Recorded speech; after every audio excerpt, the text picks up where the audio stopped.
What's up, everybody? It's Josh from Blackout Tinting, and I want to share with you the most recent upfit project we've been working on. So this was a pretty simple upfit. We did a Phoenix light bar on the roof, as well as what we call the puck lights underneath the mirrors.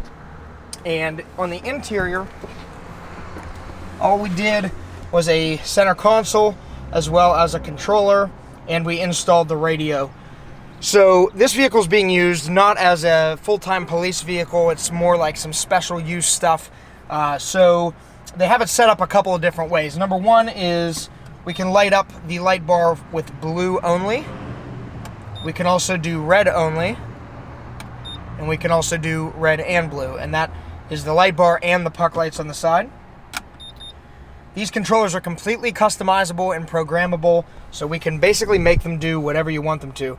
And of course we have the siren with a couple of different settings there.